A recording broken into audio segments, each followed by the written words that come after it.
All right, we'll go ahead and get started. Good evening. I'd like to call the City of Mount Vernon Special City Council meeting to order. It's April 22nd, 2020. The time is 7 o'clock.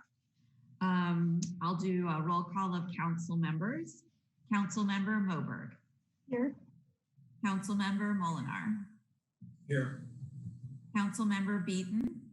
Here. Council Member Hulst. Here.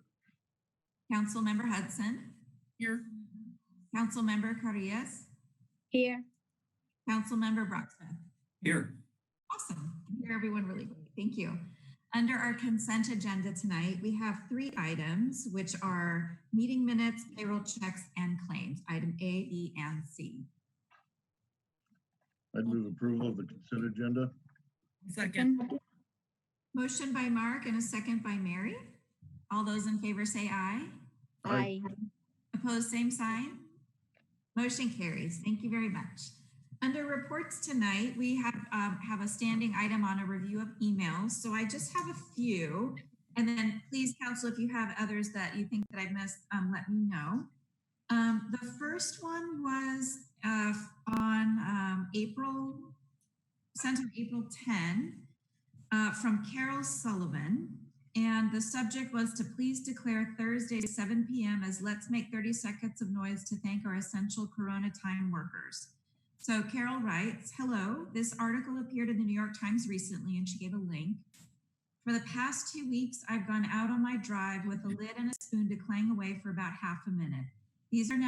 There are now others in various parts of the valley who are doing the same, but not enough for essential workers to be truly aware of the appreciation we have for their daily sacrifice.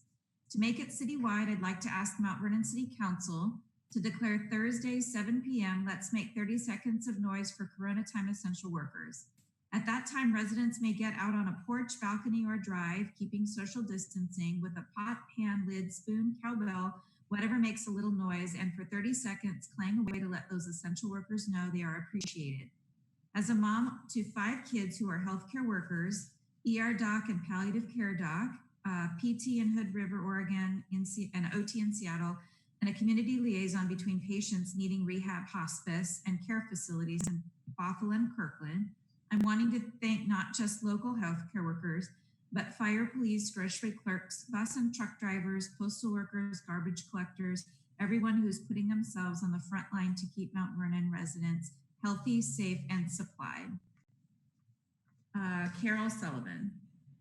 P.S. From experience, I can say that it's fun and would be a great way for school kids to let off a little steam. I know it helps me.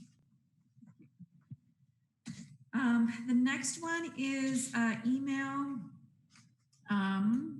from Kenneth Dunning, and I believe the council as well. It's regarding 5G, and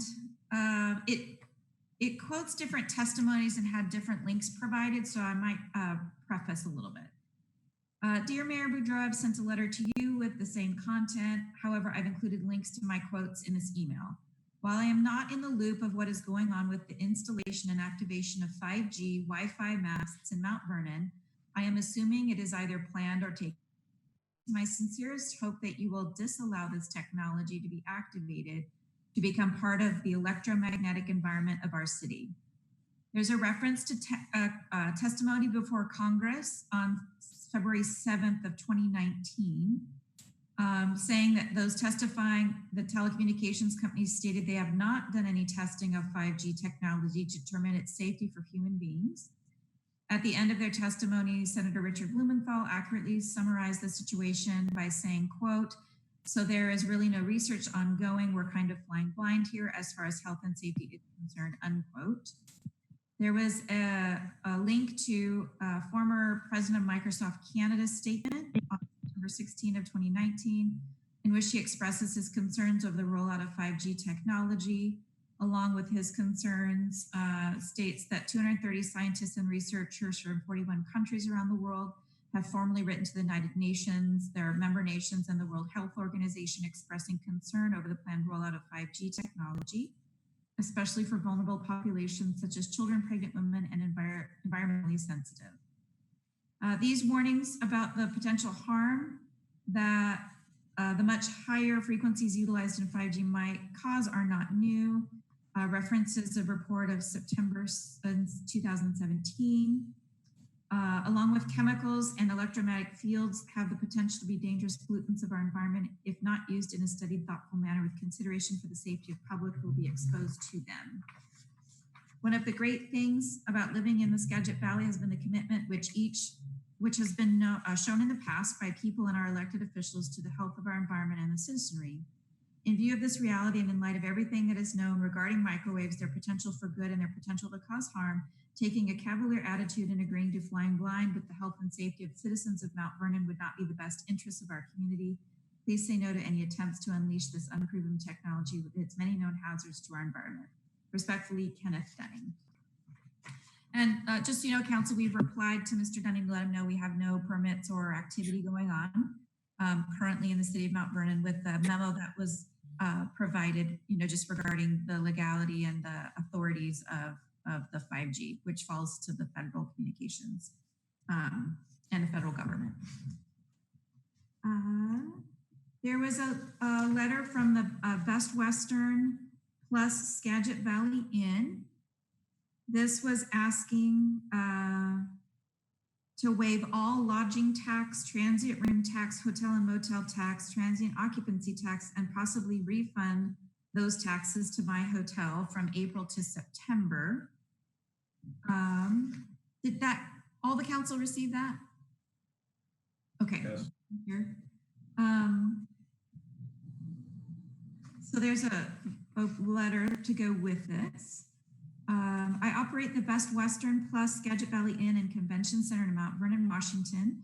My hotel is the best reviewed hotel in the area with 95% positive review score average in the areas of cleanliness, customer service, and meal service. Like many businesses in the country and around the globe, we watch businesses come to an almost screeching halt due to the global pandemic, COVID-19. We started seeing several cancellations at the end of January, and by March, we reported a projected loss of $2.5 million. Our location is not only a 120-room hotel, but it has an attached convention center with 5 rooms, including a large ballroom that has served as a venue for company parties, government seminars, church programs, program trainings, book fairs, concerts, and several, and it dropped off. Spring months are typically our busiest months due to the traveling and tulip festival that has been a staple of the town of Mount Vernon since 1984. We get bookings as early as a year prior from people traveling from all over. In March, the Tulip Festival was canceled, so we started experiencing a record number of convention center event cancellations and room booking cancellations. We are classified as essential, and we are currently being kept afloat by truck drivers, traveling healthcare workers, and discounted rooms for clients being sent to us through public health and community action. Our hotel has been the premier hotel in town for years, and our traveling clients and regulars are relying on us to remain open. We are a staff of over 40, downgraded to a skeleton crew, which means many of our workers, many of whom have children, are trying to adapt to the change to their normalcy and their income. I fear that if we are continue to provide great service, meals, and worker compensation, we may not survive the massive loss of revenue we have been seeing thus far, and I'm asking for leniency because our hotel is a necessity for this town. Our staff shows up to work daily knowing that we are at high risk being outside of our homes, but we do it because we are needed. We would like to continue to provide haven to those who are taking the same risk. I'm humbly requesting that your office waive all lodging tax, transient room tax, hotel, motel tax, transient occupancy tax, and possibly refund those funds to my hotel from April through September. Waiving all or some of these taxes would be greatly appreciated. It is clear to me that in these uncertain times, none of us can do it alone, and the extension of kindness and giving people more than expected is something that the staff has always made our personal practice. We hope you consider this request in the same spirit. For a response site can be reached, and then there's some contact information. Thank you for your time. I wish your family and you and your associates good health. Regards, okay, Lee. Doug, you can correct me if I'm wrong, but the city council actually doesn't have the authority to waive those taxes. Is that correct? I would defer to Kevin, but yes, I believe that those are by RCW. Those are set up, so I don't believe council has that authority.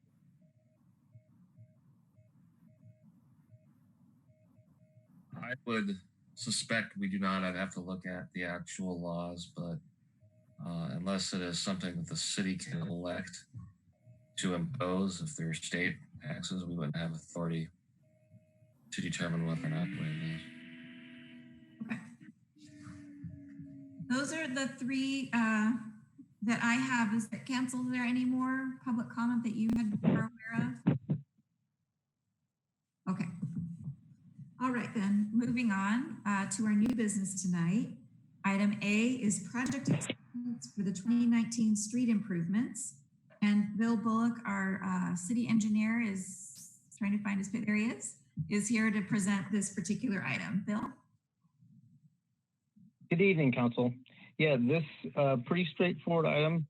Our 2019 street and curb ramp improvement program, which is a citywide program, mainly consisted of last year the Anderson Road roundabout, and so we completed that project in early November, or construction on the project, and now that we've gone through the process with the revenue agencies to return retainage, we're bringing it forward to council for project acceptance. Is there, the council has their memo. Is there any questions for council on this particular item? It's a great project and a great improvement. So I moved to accept the bid from Palco. Second. A motion by Gary and a second by Melissa. All those in favor say aye. Aye.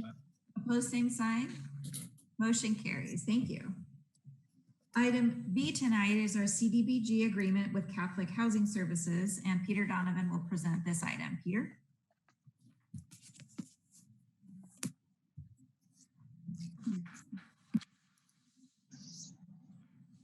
Classic flaw. Hey, thank you, Mayor. Good evening, council members.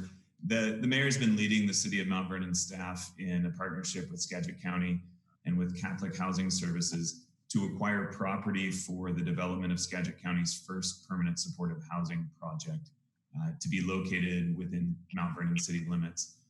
In recent years, City Council has taken the opportunity to tour other regional permanent supportive housing operations that operate with the same objectives, which are to improve health outcomes, create efficiencies, and reduce public costs by serving people who are experiencing chronic homelessness and have serious mental health illness, chemical dependency illness, or multiple and complex physical health problems.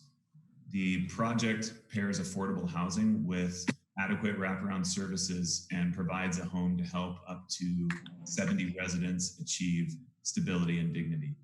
Council is aware that the only funding source that the city of Mount Vernon receives for social service comes in the form of CDBG pass-through dollars, which are federal HUD dollars distributed through its community development block grant program. That's CDBG.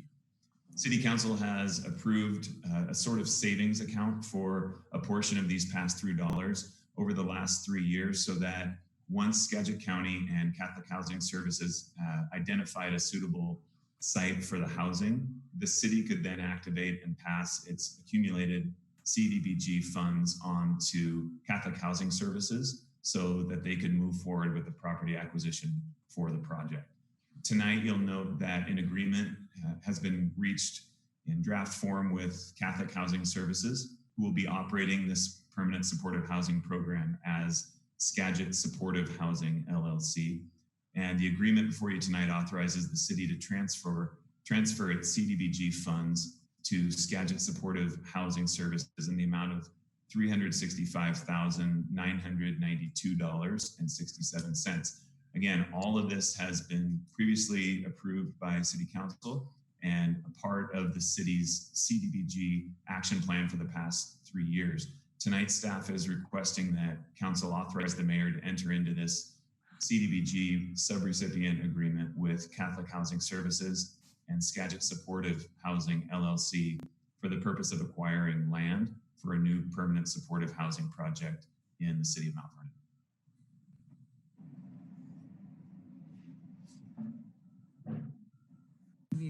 I'm so excited about this item, I have to say.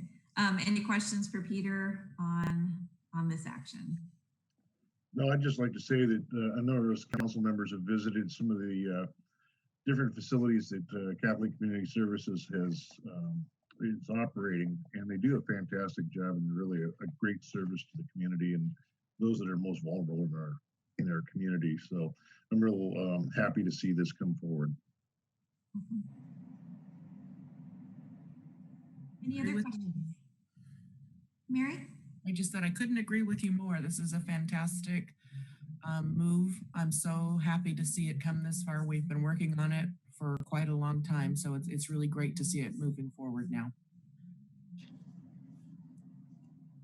All right. I would be happy to make a motion or move that we allow the council. The council allows the mayor to enter an agreement with the below named people. Catholic Housing Services. Thank you. And Skagit Supportive Housing for the purpose of land acquisition for a permanent supported housing project. Second. Great. Motion by Mary and a second by Iris. All those in favor say aye. Thank you. Aye. Aye. Opposed, same sign. Motion carries. Fantastic. Thank you so much. And a lot of thanks goes to Skagit County Public Health and Kayla for moving that along and being able to get tax credits to make the whole project go. Awesome for all of us. All right. Item C is the good of the order. It's just a kind of a discussion around the COVID-19 pandemic response. So we've got a few things to go over tonight. I'm going to ask the chiefs to give updates on what they're doing from the first responder perspective. I'm going to ask Peter to give an update on some additional CDBG funding that has come to the city around this from HUD. Then Doug has a memo that he's prepared regarding revenue projections, and I have a request for council around that. And then, of course, as goes on, if you have any questions of the projects that may be going on at the moment. So why don't we just start with ESCO? Is there any questions from council on the projects that you're seeing happening around the city at the moment? I just want to say, oh, go ahead, Melissa. Thank you. Oh, go ahead. On the College Way I-5 corridor project. Looks pretty cool. Yes. We're finally there after all that rain. That's great to hear, Melissa. Yeah, it's great to see. And we're still, you can see we had the traffic backed up today, but we'll be done. Should be this week. All done. Yeah. Nice job there. And then we've got the corridor projects, you know, with all the signals, that's wrapping up too. And I don't know if you noticed, out at 30th, we started the signal project out there. Boy, that's been a long time coming. And we're able to start that now.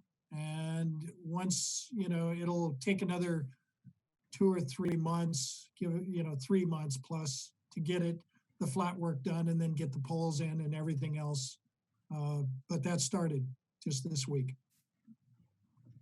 Awesome. All right. Thank you, Esco. How about Chief Kamek? Would you mind going next? Sure. Thank you, Mayor. Last Friday, one of the messages I communicated out to staff was the end of last week really for the first time felt like a physical transition in this crisis. And, you know, on the police side of things, when we go through these, you know, there's always these cycles that we move through. And there's typically the 4 of them that we define, and the one's that immediate crisis that comes into play. And then we start moving into phases where the realization, the stabilization, and then at some point we get a resolution. And, 4 weeks ago, we were definitely more in that unpredictable, emotional stage of the crisis. But these last 2 weeks, we've been seeing more of the things that go on as we start to realize some facts, I think, in this event, and some of the things that we need to be doing, and then some of the things that we're doing. I guess on a community scale, we've seen a lot of people that are cooperating with the governor's order of sheltering in place, the distancing and things like that. But I think the nicer weather that we've had and people feeling more positive about the progress may be bringing some overconfidence as well. We're seeing a lot more public out there, especially at some of our hardware places and things like that. And Those are obviously deemed essential businesses, but are all of the activities essential? And earlier in the week, there was some reporting that some of our caseload or our infectious rates were going up a little bit. Chief Bryce is better to speak to these than me, but related to distancing. So I think just one of the messages that I want to reiterate to folks is that we've gone this far in this process, and let's not sell ourselves short now by the patient side of it and the anxiousness side to get back to normal life. We will get back there. We just need to get back there in a healthy way. So just kind of some different things going on. Again, I kind of separated in the fact that there's COVID related event stuff that we're doing, and then there's just normal operations. And our normal operation side of things are busy. We're dealing with some of the things you would expect. Crimes more centered around home related events. We had a few stolen vehicles this week. We've had some graffiti complaints. Our parks group has reported a little bit of increase in vandalism along the trail, markings and chalkings and different things, and litter and trash and debris. So our park ranger has been responsive to that and trying to work with them and help support that side of it. Chief Bryce will probably mention the public testing that was started up at the college this week.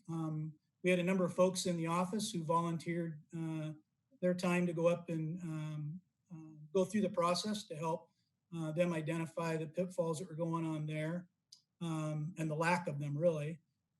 We've really streamlined our personal protective equipment purchases and stocking, and figured out what our use rates are and things like that. So not only is that good for what we're dealing with right now in the crisis, but for our own systems to improve as we go down the road.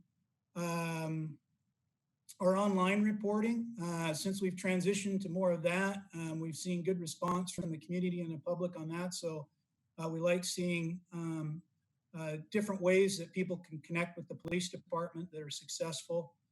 On an outreach side of things, one of the things that Erin Von Themp, our outreach coordinator, noticed was about 3 weeks ago, because of the sheltering that went on into motels and things like that, probably the on the street workload went down. But then now she's been spending more of her time with support for those in the sheltering areas. So as an example, one client that she has wheelchair bound and is in a lodging location that's not on a main transportation route. So trying to provide some support there. Also, the mental health intake systems are very limited or down right now too. So she is providing, really some comfort measures and things like that to help those individuals as they're dealing with different levels of crisis out there. And some just the basic necessities are food. So she's her workload's picked up a lot more just as it relates to those things in the last week or so. Somebody that we don't often think about from our department, this is our neighborhood resource officers. And I was talking with Officer Serrano just the other day, and he's stationed up at Culshan Creek. And he was just describing, the relationships. He's got a lot of the residents up there, and the Master Gardeners group got a hold of him because they were unable to have one of their shows or demonstrations, and they had a number of tomato plants that they were releasing. And so he handed those over to Officer Serrano, and Officer Serrano was able to distribute those to various residents up there to be able to plant in their own gardens around the apartment complexes and stuff. So he's familiar with certain families that are affected by this illness as well, and working with them, which I think is pretty neat. As it relates to these Zoom meetings that we're doing, we've become very Zoomy in the police department ourselves, which is really cool. Our staff meetings now, we draw in our supervisors who are off duty, just like we're doing now with council. And so it's really, I think, filled out our capabilities just for communication on staff that we didn't have before. Sergeant Mike Don's doing something really neat. They were going to host a homicide investigators training that was a week long in person at our office. They had to cancel it. and then they reset this up under Zoom. So now they've spread it over 2 weeks, and they're doing shorter blocks on different days. And the feedback so far has been excellent. So, and last but certainly not least, because I don't want to take all the time, but this week is the week that we recognize our volunteers nationally. And our Citizens on Proactive Patrol and our Mount Vernon Police volunteers have been on the bench now for a few weeks for rightful reasons. And I can just tell you that being around the office without them there feels very governmental.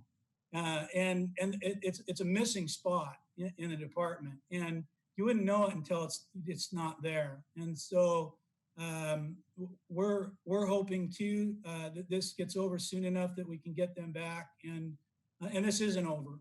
We're going to be going deeper into the year, and we know they'll come back, and we'll need them back for the work that's ahead of us. So if you have any questions, I'd be happy to answer. Any questions for Chris? I got one. When we talked about the testing at McIntyre, is that open to the general public, or is that just symptomatic people that go there? Chief Bryce will probably elaborate further, but this week was just to set up to test the processes for the public, and it will open next week. Okay. Any other questions for Chris? Okay, great. We'll move on then to Chief Bryce.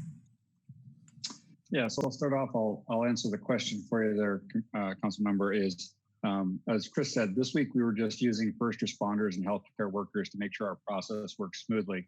Starting on Monday, we will open it up, and there's three main categories that are covered under that. It's really symptomatic folks that are over the age of 65 with any symptom.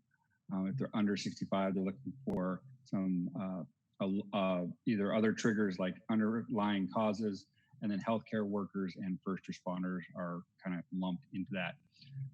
From the testing side, we're not taking a hard stance with a lot of that, meaning that there's an online survey that folks will fill out. They'll complete that. They'll put their information in.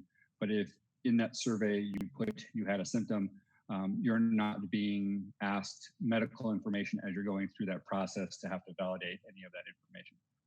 So that's just part of the process. I'll kind of continue on that, and I'm not sure how much background there was on that, but one of the things that the health and across the state and the nation has said, the one thing they're going to need is robust testing capabilities, and then case follow-up if anything is going to be loosened with any of the stay-at-home orders. So literally a week ago, we got together from the Unified Command and made the decision that we're going to move forward and we're going to get testing done so that before the governor's May 4th deadline rolls around, we at least have something in place. So should something be reversed, we're prepared for that. We started testing on Tuesday, which was yesterday. We had 33 folks go through the process yesterday with no major hurdles, meaning we didn't have anything that said this is a no-go. We had some minor process changes that we implemented for some safety precautions, just realigned a few things. This morning, we opened up to testing and we put 81 folks through the testing line. With that, it gave us a lot of insight to how long it really takes when we have only one lane open, when we only have so many people doing our registration if they didn't register online. We made the decision we're going to open up 2 lanes tomorrow. We're going to try to quote unquote break the system tomorrow and see what happens when we really flood the system and how well we respond to that. And we are prepared to go live on Monday. With that, I'll stop right there. Is there any questions on the testing? Chief, could you maybe mention how you can go online? Is it a link through the county website, or how does that work? Yeah, so 2 things are gonna go in place. Is one, there'll be a direct link to a program called REDCap. And REDCap is operated through the state's Department of Health. It is completely HIPAA compliant and secure for personnel to be able to put their information in there and register for the testing. That will go onto a web page that we be tagged off of the Department of Health or the county's health page, which will take them to that. That web page is specifically designed for information about the drive-through testing, what the process is, because we had a lot of folks, I think, that were concerned that it was the nasopharynx swab, which is the one that really just kind of shoves it up deep into the nostril. This is not that testing. It is just a nares nasal kind of swab. Somebody put it in a good term today. It's like picking your nose with a Q-tip. And that's what we're kind of asking the folks to do, is roll it around inside their nose a couple times and then place it into a tube that will go off to the lab. We were able to receive, as an example, we tested folks that were tested as late as 3 o'clock yesterday, and they received a text message this morning prior to 9 a.m. about their results. So very quick turnaround from Northwest Pathology with regard to that. I think I answered that question. The question folks will have too is who's paying for this? It's your private insurance that covers that piece of it. So you'll enter that information. That's why we're at those 3 categories. The reason we mentioned those is those are the ones that are identified through the CDC as those high risk probable places. And so insurance companies have been more, they haven't really been questioning those. I can't speak for every insurance company, obviously, and every process, but they're seeing a high rate of acceptance of that for full coverage of the cost of that. The testing will also have availability if there's somebody that doesn't have insurance. We can send that lab specimen down to the state lab, and I forget the location of where that's at right now. And I'm going to say Gig Harbor, but I'm not sure that that's accurate. So they'll send that down there, and then that won't have to worry about the insurance. The difficulty there is we have a limited supply of those sample tubes compared to the Northwest Pathology. So we may find a testing issue with those for the non-insurance if we can't get more of those testing supplies, but we have plenty for Northwest Pathology. Kind of on those lines too, what we've been seeing is, I'll say about a week and a half ago, there was a sense that there was some flattening where we were seeing 2 to 3 cases a day. Shortly after that, and that lasted only about 4 or 5 days, and we started to see a steady increase of cases. And so that's been predominant over the last week, almost week and a half now. And so as an example, yesterday was there was 10 more positive tests with an additional death. So while I know some are saying the hospitals aren't overloaded, or maybe we're seeing a flattening, we're still seeing those cases come in that all require follow-up and tracing. Some of the cases are a little more complex now, according to Health, about where the trace back is and all those connections with that. So health departments working diligently on that piece of it. Those are the main updates. The other thing that I want to pass along that we're also looking at some grants. And so I know I told the council I'd always keep you apprised of any grants. The federal government, FEMA, AFG, which are common grants, they're pushing these out more rapidly now. So some of them are really for coverage of COVID-related expenses. They've extended the deadline for the assistance to firefighter grants. So we're looking now, is there some projects we can put in there that list it that would help us with any of our revenue needs that we would have within the city. So far, I haven't seen any price match or department match for them. But if there are, most of them will most likely be for expenses that we've already expended, i.e. the personal protective equipment or expenditure of time commitment from personnel. Okay. Any questions for Chief Bryce? Okay. Before the chiefs are done, I wanted to share 2 different emails that I received regarding their involvement. I just want council and the greater public, I know you're proud of our staff and our chiefs, but here's some words from Jennifer Johnson, who is the Director of Public Health. She wrote to me on Friday and said, Jill, giving our community Chief Bryce is such a gift. Thank you. His leadership has been stellar. Attached, you will see him hard at work, being an amazing role model. So she basically gave me a picture of him at work, and that she thinks in a past life he must have worked for public health. So she wanted to thank Chief for helping out in a unified command. Then I also got an email on Wednesday from Sheriff Don McDermott, and he just wanted to thank us for the support of the city personnel, equipment, and other resources. Chief Bryce have been a tremendous addition to the unified command team. Without Brian, I would be lost. Chief Kamek has also provided great support along the way. I told Chris the other day, I now have a new favorite chief in Mount Vernon. Gary Duranzo, who, as you know, is our manager of our wastewater treatment plant, said Gary Duranzo has been at the DEM office and has lent his incident command experience to our team. And I know there's a lot of additional work that goes on beside the scene. He's truly grateful for the city's support and an honored to work alongside our team. So I thought that was something nice to share. So, all right. So Peter Donovan, if you would give council an update on the additional CDBG funds that have come to the city. Sure. Thanks, Mayor. So a portion of funding under the Federal CARES Act designates additional COVID response funding to local CDBG eligible jurisdictions. So for the city of Mount Vernon, HUD has allocated an additional $225,849 to be used to prevent, prepare for, and respond to the effects of the coronavirus.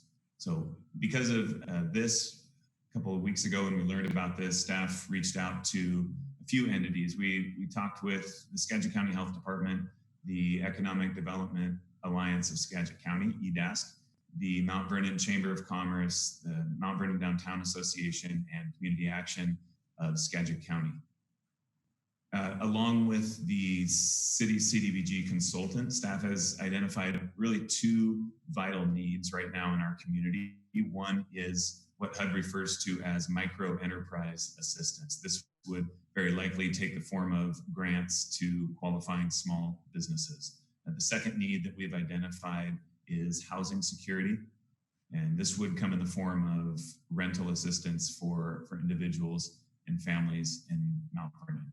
So rather than sort of creating our own programs, we are looking to partner with local organizations who already have similar programs in place. The hope is that the city will be able to utilize existing program framework to distribute these new federal dollars to our community.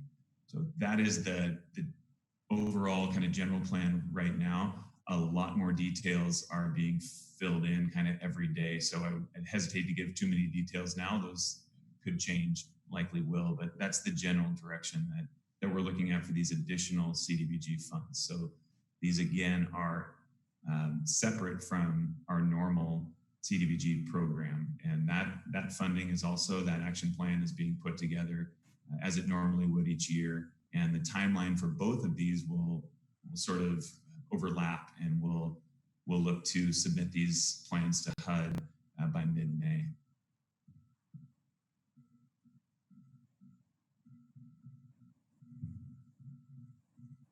Sorry, I was trying to avoid an echo. So before I open up for questions, do you mind just what kind of process would the council be prepared to go through before the agreement of what to do with the funds? Can you just give that in a nutshell? Sure. So we will put the plan together, and we will call this, and it'll roll in with our annual action plan. The annual action plan will list all of the items that the city plans to allocate these funds toward. And so it will go before council, it will go before the public. Although HUD has reduced the public hearing requirements, it's because they want to get these dollars out to the community as quickly as possible. They're sort of streamlining this process, and it'll be about a 5-day public hearing process. We'll have the plan out to the public, to council. It'll come before council at your May 13th meeting and be submitted to HUD by the 15th. Questions from council or discussion around the direction of what the work Peter's done in outreach of what the need may be? Any conversation? So I have a couple questions. So Peter, on roughly $249,000, are we looking at a 50-50 split between like a micro enterprise grant and housing security, or how are we looking at breaking that down? Likely a split, although we're still getting a feel for what the needs are. This is at $225,000, and it would probably be a split down the middle between micro enterprise and rental assistance. Yes, that's where we're leaning right now. I'm assuming that Community Action or Skagit Housing Authority, one of those agencies would be the ones that would be taking care of the housing security portion of that. We're learning that Community Action has a strong rental assistance program already in place. These funds again would be for City of Mount Vernon residents and businesses. And then on the micro enterprise grants, who would we look to operate that process? Again, looking for organizations that have a system in place. And right now in Skagit County, sort of the go-to organization is EDASC for state funding. They have an application process that would need to be altered maybe a little bit to accommodate for the CDBG HUD requirements, but they have a pretty good framework in place and have expressed a willingness to help us out. Okay, that's kind of what I thought. On the grants to the businesses, those would be Mount Vernon owned or Mount Vernon businesses. I'm assuming we're not going to go outside of Mount Vernon with those grant funds. That's right. And some of the requirements that HUD has, not only are Mount Vernon residents and businesses, but it's also because it's micro enterprise, I believe by definition, it's 5 owners and staff. So a company size of 5 or fewer. These are micro enterprises that they're helping out. There are also some income requirements that need to be met as well. So we're going to look at the locally owned, small, family-owned businesses to help out. That's our goal. Okay. I agree with that goal. Other questions from council? I'll just say I appreciate reaching out to our partners and the guidance from HUD. Seems like we've landed on a couple of important things. We all know of examples of both of these situations, lots of folks in need. So appreciate the direction it's going, and thanks to everybody for working on it. Does council have any other direction other than just splitting this down the middle for both needs? Is that a bit of a, okay, anyone have a heartburn over that? Unless Peter finds that there's some other information that comes to light that makes us want to give more to one or the other. But no, I think down the middle sounds very acceptable. Okay. It seems like ideally we would know kind of the level of need across them, and we would know what other programs are happening so that we could kind of get a handle on the gaps. But I think that would be very, very hard. And so unless Peter, you get a lot of insight real quickly, I'm with Mary and what you're suggesting. Okay, great. Thank you. Okay, finances. So Doug has been working very diligently to try and make some estimates on revenue impacts. And so he's put together a really wonderful detailed memo, which I put in your folder and sent you a link to access that memo. But we put together some slides to go over it in a nutshell and actually just introduce this. And so I'm going to share my screen now, and then Doug's going to talk to you about this.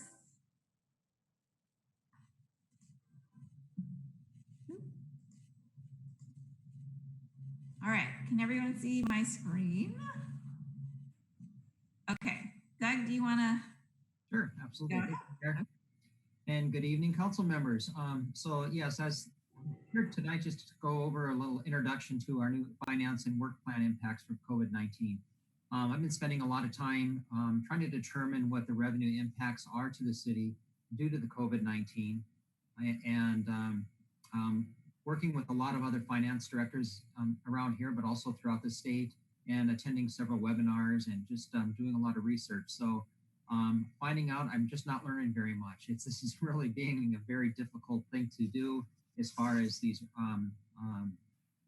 predictions go. But anyway, as the mayor said, I do have a report out there, and she did put it out. It's on the iDrive. on the council's iDrive under COVID-19 in the folder of COVID-19, and you'll find it under there.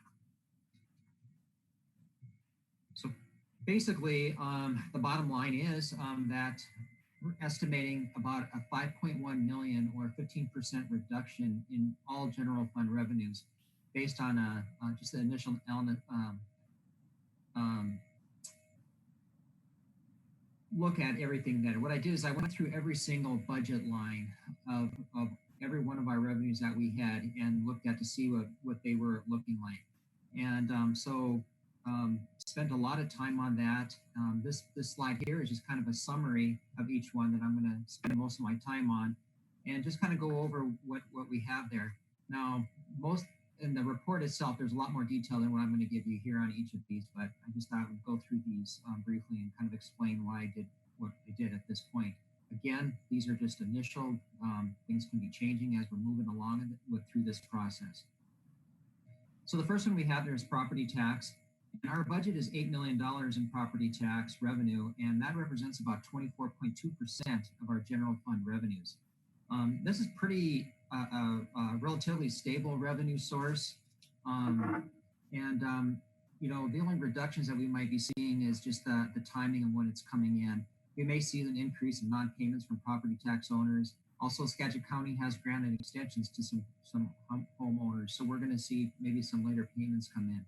So at that, I did put on a 10% reduction of this revenue, which equates to about just over $800,000. The next item there is sales tax. Our sales tax revenue budget is $7.8 million this year, which represents about 23% of our general fund revenues. Now, this one is kind of our problem child. This is the one that we have the most volatile as far as, you know, what happens during an economic issue as we have now. This is where we're going to see our biggest impact. Just looking back, during our Great Recession, the city saw a 24% decline in sales tax revenues over the course of 4 years, from 2007 and 2011. So that was a 24% decline over 4 years. This current downturn is far more sudden, and so I'm looking right now at a forecast assuming about a 30% reduction immediately. Again, this is really impossible to predict. And then we have other issues that even makes it more difficult. This revenue is that we receive from this, collected from the state and back to us. We get like it's 2-month lag. So not only are we going to be getting like the revenue that we're going to be getting right now, the end of April here, that is for February. So we won't see anything till later on. Also, other things that are happening is like the State Department of Revenue is granting extensions on their reporting. So as a result, it may be June or even later that the city has any information about the March sales revenues. So all we can do is kind of keep a close eye on that and see where we are. Public safety tax. Public safety tax, you know, that one's just kind of a moot point. Whatever we bring in, it's a pass through right back to the jail. So I'm just not predicting anything there. I'm just leaving those revenues the way they are, and whatever comes in goes back out. As far as utility taxes go, we have about $4.1 million in there in our budget, and this represents about 12.5% of our overall general fund budget. And except for what we talked about a lot during the budget time and stuff, the telephone and maybe a little bit in our cable sector, this revenue is relatively stable too. And we're not anticipating seeing a lot of changes in there. So for that, I'm decreasing that by 10%, which is about a $404,000 reduction. Other taxes, this is a budget about $905,000. And what's all included in this is the criminal justice sales tax, which is our largest portion of that. That's over I think it's like $845,000 of that 905. And then also in there, I put in the gambling tax pull tabs as well as our leasehold excise tax. So basically treating this just like any other sales tax, I apply that factor of a 30% reduction. So as you can see there, that there's about a $271,000 reduction there. The EMS levy, this one, again, this is about $1.5 million of our budget for general fund, and this is our EMS levy for ambulance or ambulance service tax. This is about 4.5% of our general fund revenues, and we get this directly from the county. So one would think, I'm hoping that we will continue just getting those in at straightforward. But again, I'm kind of treating this like we're doing the rest of our property taxes. That some payments might be coming in late or whatever. So I also just put that 10% reduction in there too. So we'll see a decrease there of about just under $150,000. License and permits. That's about just under $1.5 million, and that's about 4.4% of our total general fund revenues. Talking to development services department staff, they're pretty much anticipating that these revenues will be largely sustained by the big things that are happening right now, as far as like the Visconsi development, the high school renovation project, and a few of the bigger projects that are supposed to be happening in the South Mount Vernon commercial construction area. And so we're looking at forecasting about a 10% decrease in here, and hopefully as soon as this all comes up, that this is one area that we think we're hopefully going to catch up on relatively quickly. Fines and forfeits, that's about a $261,000 budget, represents less than 1% of our total general fund. And this is, mainly just because of the things that are going on right now. We're seeing a lot of depressed court and traffic infractions on a downward scale. So I did reduce this by 40%, or about $104,000. Parks and enrichment services, excluding property tax, because if you remember, both property tax and parks and also in library get a section of property tax. I combine it all up on top. So the remaining budget in parks and enrichment services is about $630,000. And that's mainly coming from recreational activities and rents from their facilities. So other things that are in there, and those are we're seeing a huge decrease in those areas and things are declining there. But there also are some stable sources, such as our choral royalties and then interfund transfers. So overall, offsetting everything, it's about a 30% reduction that I'm predicting there, about $190,000. The library, again, excluding the property tax, its budget is about $100,000.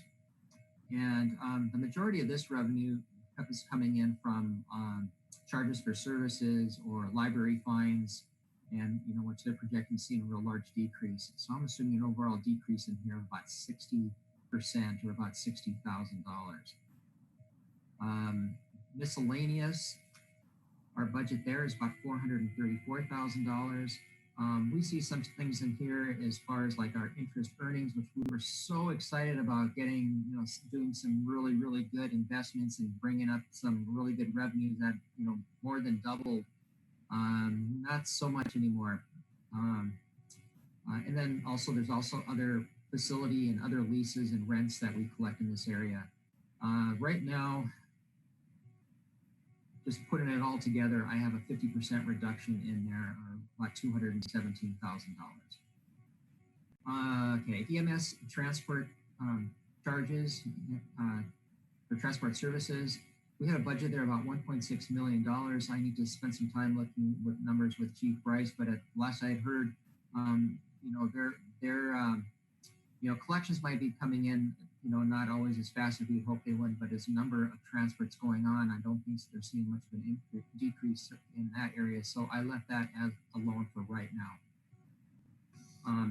As far as intergovernmental services, we have a budget of there about $1.9 million. And this represents about 5.6% of our general fund revenues. And the largest portion of what we have in here are all those CDBG funds that we've been talking about tonight. And then also, that isn't included, that number that I still need to, is that $225,000 that Mr. Donovan was talking about.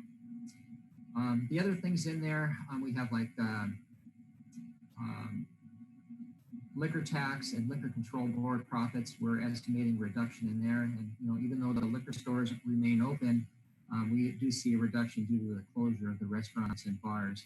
But overall, we're looking at about a 5% reduction of all of that revenue, or about about $93,000. And then charges for services. We have $784,000 budget in there. And that's mainly like our engineering fees and charges, plat fees, and then charges for interlocal agreements, et cetera. And looking at all of that stuff, I have a combined reduction of about 40%. And then lastly, transfers, which are about $2.3 million in our budget.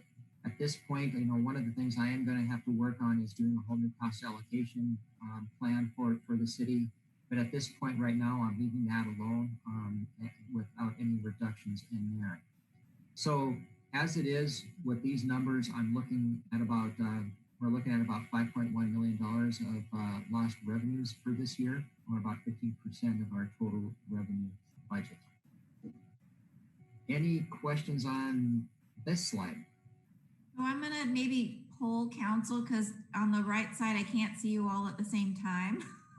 So I'll just kind of go down the row. Mark, do you have any questions for Doug? I don't really have any. Well, I guess I do have some questions. So we've furloughed some people, and that's going to add to the vacancy savings. Have we calculated what that total amount is going to equate to? I know it's not going to equate to 5.1 million, but do we have an idea what that's going to equate to? Yeah, we're actually going to talk about that in a slide coming up. So let's wait till we get there, and then we can answer that question for you. Okay, thanks. Mary, do you have any questions for Doug on this? Nope, I don't. Thank you. Okay, thank you. Richard, do you have any questions for Doug on this?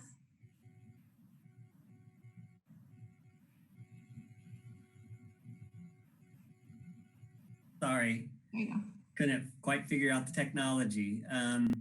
I think I had some questions around some of the assumptions, but I don't want to belabor it here today. I know we'll have more discussion on all of this. So yeah, you're right.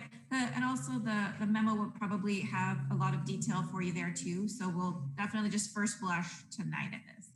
Thank you. All right. Melissa, any questions for Doug on this? Taking it all in. Okay. Erin, any questions? Okay. No, I don't have any. Okay. Gary, any questions for Doug? Is he going to say any good news? No. Nothing positive, just a little tiny bit. All right, let's go. Okay. All right. Iris, any questions for Doug about this? No, thank you. Okay. All right. So we'll move on to the next slides. Okay. Doug.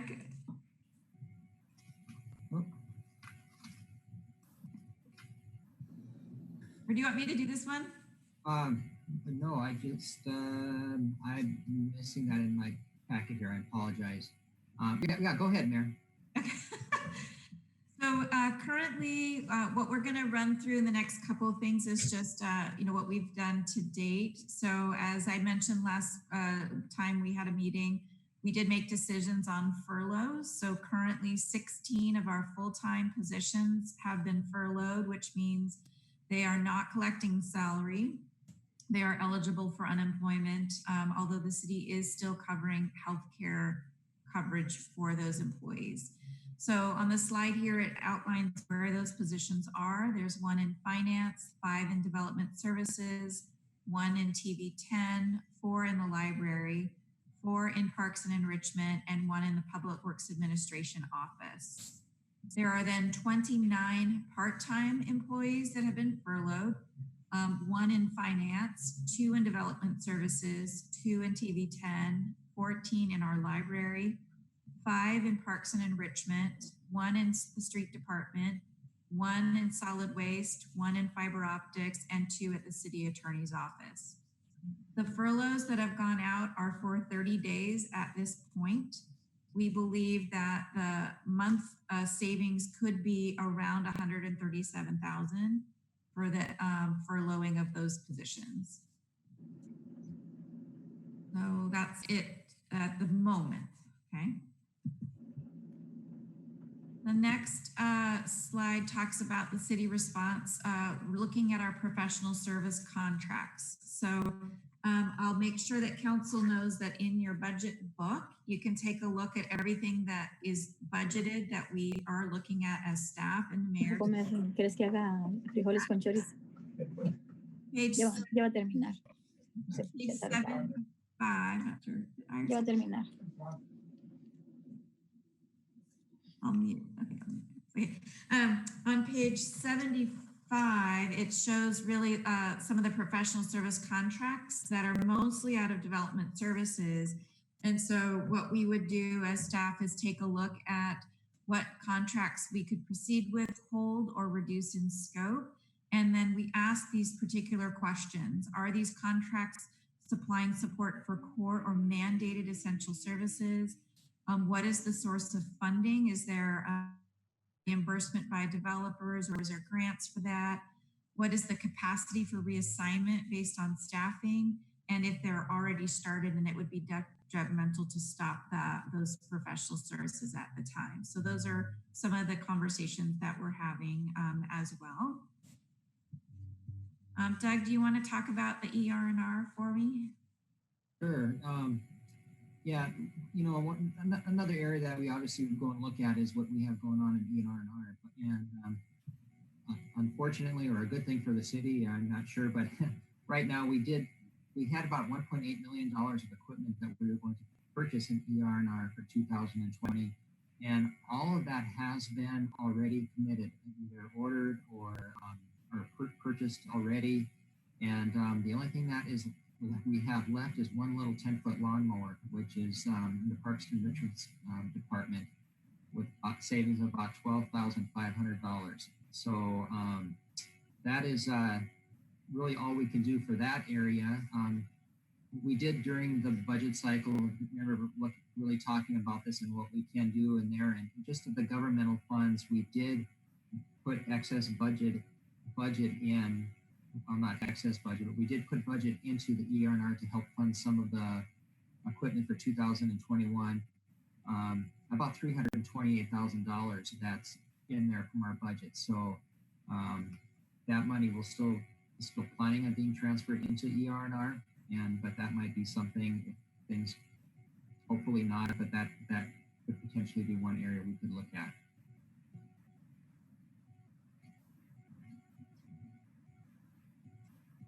Want me to keep going? Yep. Okay. You know, we're also looking at all of our capital projects and seeing what we can do. These are the ones in front of you here, the Collegeway widening and all the way through here. Most of these are all largely funded, grant-funded projects. So we'd like to continue moving forward on these. The Collegeway widening, the signal improvements, Collegeway corridor, the North 30th and Collegeway signal, Freeway Drive, the design and engineering, and of that, there is a $35,000 general fund match. The Culshan Trail lighting, design and engineering, Riverside Drive railroad project, and then the curb ramp improvements. And also the Culshan Trail has a $3,000 match. And again, you know, I said general fund match. It has to be city match. We can look at different places where potentially we could get that, but that would be one of those areas. So these are ones that, you know, obviously open up for discussion, but most of this is all grant money coming in. And so we'd like to just keep moving forward on these.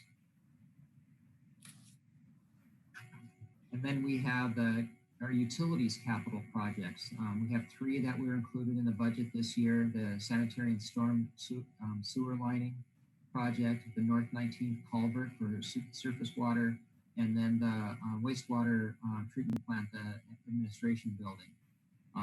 These projects are already funded through the utilities, and we're not seeing any decrease in that area, so we'd like to continue moving forward with these.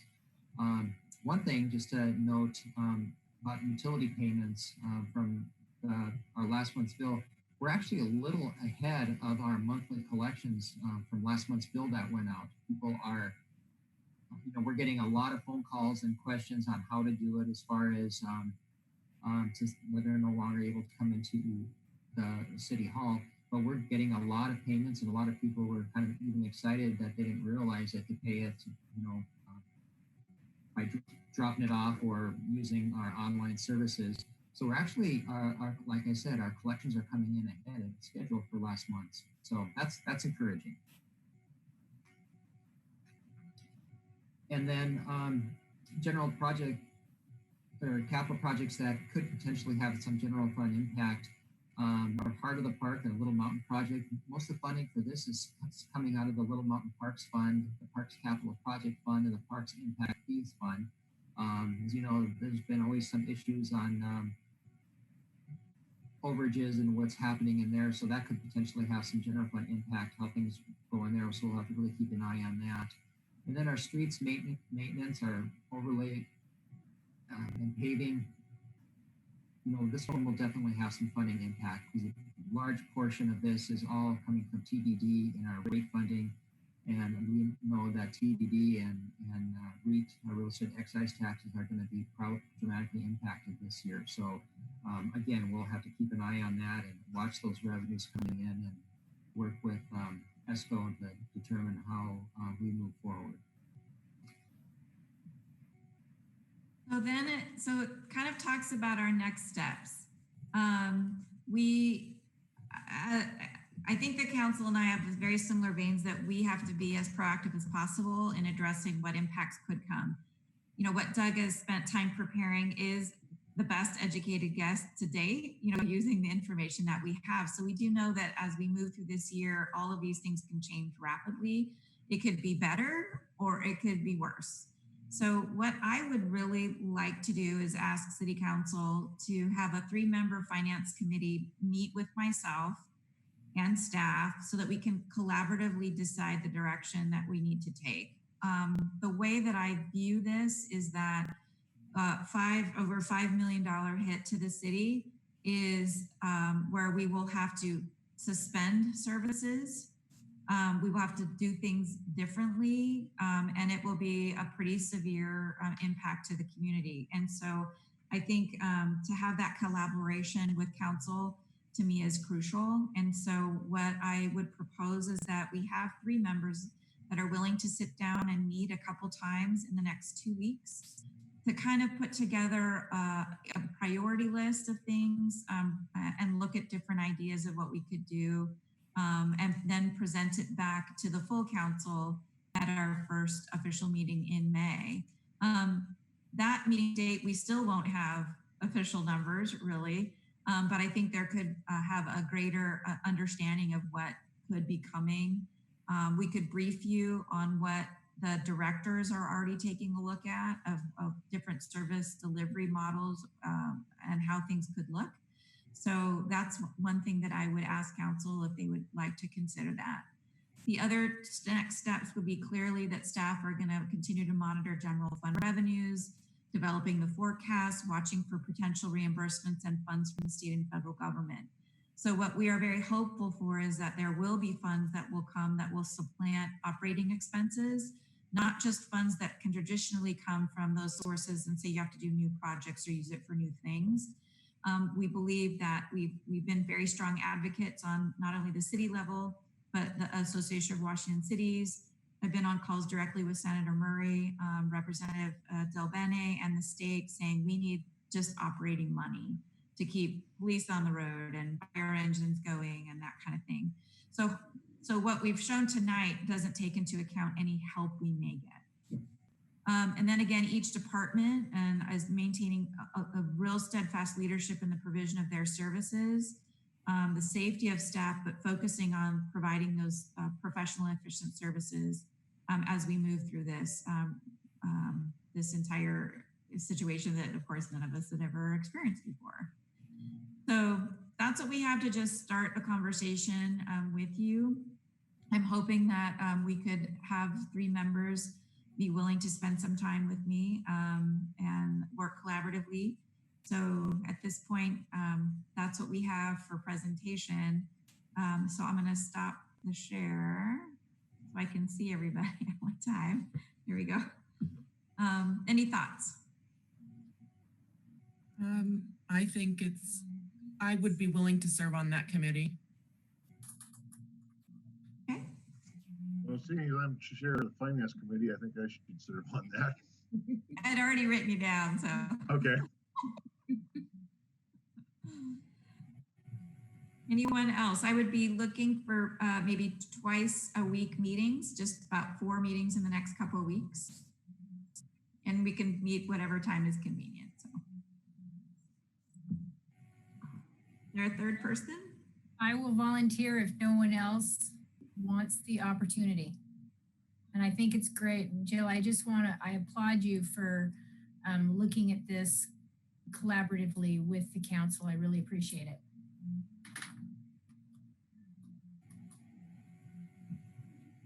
All right. Melissa, you can wrangle someone else offline if you want to, so. Nope, I'll do it. I'm in. Hey, Jill, are you talking prior to May 4th then, the next 2 weeks? Yeah, so I would say I would like to start meeting next week and then let me see, sorry, I gotta pull my dates up. So that we have a couple weeks of meeting to then bring a full discussion to the full council on the 13th, May 13th. Okay. And definitely could do Zoom and that kind of stuff. But what I would anticipate doing is, briefing you on discussions we've had around services, around library, around parks and recreation, like all of that, of what we've already been discussing that are different options, and kind of tossing it around with council and looking at what prioritization would be important. Melissa, I can do it if you really don't want to. Oh, Aaron, you got it. Okay. Okay, thanks, Aaron. Part of that is not only the service prioritization, but the use of our fund balance. That's what it's there for. So not that I would ever propose using every penny of that, but I think there's discussion around what appropriate levels of use of it is. So that would be something to bring back to the full council. Okay. Well, great. Thank you for volunteering for that. And again, the detailed memo is linked. It's in your email. So take a look at that and then call me if you have any questions, or call Doug. Mayor, can I add one thing? Yes, of course. Also in the council COVID-19 folder, there's a there that is it's the general fund forecast. It's an exhibit A. When you're reading the report, you're going to be looking for that. It's a separate document that's in there. And one of the things, this is just right now, this is the thing that we're probably spending a lot of time looking at, and it just has all the revenues in and how they're coming in by the month, and what we can estimate throughout the year. And then also what I have a lot of work to do on the expense side, and then we'll have a third section in there for the fund reserve. So if you're looking, when you're reading that report, because I'm sure you're all going to read it tonight, you're going to look for that exhibit A. So it's under there too. It just said under it's the general fund forecast. So. And I'll screen share and show you exactly what that looks like. So hold on 1 minute. It's going to look like that. So Doug's done an awesome job on putting together just all the revenue sources he went over in the slideshow, the adopted budget, the year-to-date actuals, and sort of looking how we plot that through. And then on the very end of it, which you're covered by the pictures, it will show what we're trying to get to. We can't fit it all in here. Oh, there we go. Just super small. Okay. Awesome. Just a couple other housekeeping details. One good piece of news. So Gary, this is for you. The farmers market has applied to open. It is allowed under the governor's stay home, stay healthy order. We asked them to give us a very detailed plan of how they were going to do that safely. And they did a fantastic job of laying out spacing of the booths, the sanitary things that they would take into consideration, the way they'd mark and keep people distanced well. So we're really thrilled that they were able to come up with such a wonderful plan. So they plan to open on time, and now I should know the date of that. And I want to say it's May 16. So that would be lovely to have some of that in our downtown, regardless of what the order is at that point, we're not sure. The library has gotten some great compliments for expansion of their online services. And so they're actually put out a call to our police and fire to do story time. And Isaac tells me he was a little surprised about how many police department folks wanted to participate. And even were saying they have their own books that they want to bring. And so that was pretty fun to see how many officers wanted to participate. So they'll be pushing out those story times for the community, which I thought was great. And I've had just a couple of calls in the last couple of days. Senator Murray's office asked me to participate with a call with the senator. I was one of three mayors on the line from the state and was really able to, like I mentioned, advocate for operating funds to help us keep going. So hopefully that can be taken forward on the federal level.